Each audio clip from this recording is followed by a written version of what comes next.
Good afternoon. Once again, coming to you with the afternoon nugget of thought.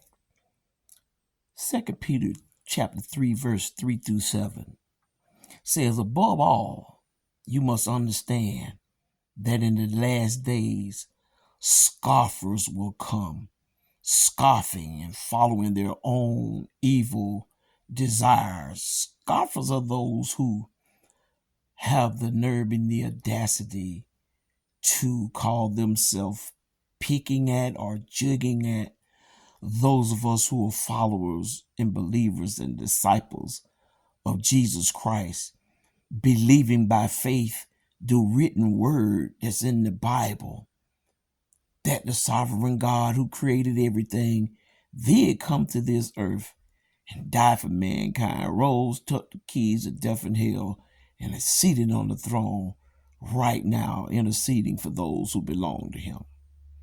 And they will say in verse 4, where is the coming he promised? Talking about Jesus.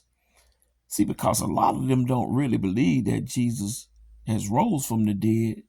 A lot of them don't even believe that Jesus is alive today. And they say ever since our ancestors died, everything goes on as it has in the beginning of creation. But they deliberately forget that long ago by God's words, the heavens came into being, and the earth was formed out of water by water. By these waters also the worlds that at that time was deluged and destroyed.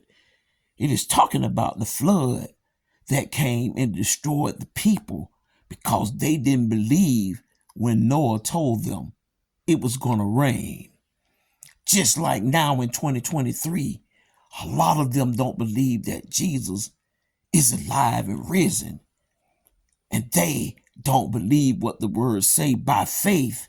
They want Jesus to appear to them and come to them like he did Thomas, who walked with him for 3.5 years and saw the miracles, saw Jesus heal the sick, saw him raise the dead, and he heard Jesus say that he was going to die and then come back to life.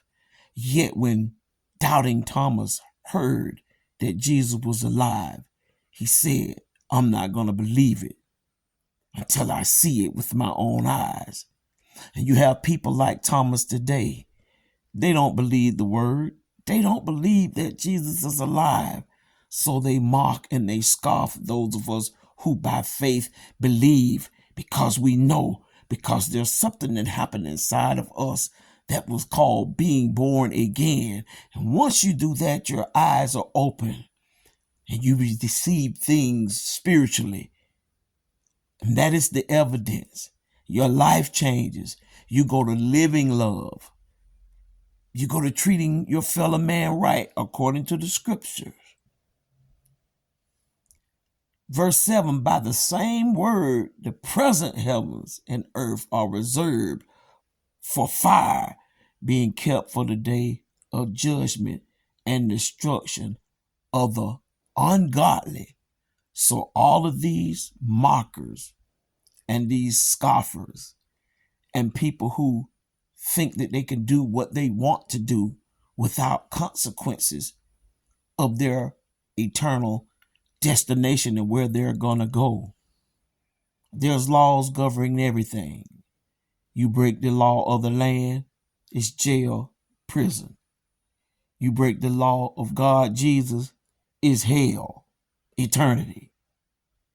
So you can mock, you can scoff, you can play with your eternal destiny, mocking and scoffing those of us who live for Jesus and is waiting and expecting his return.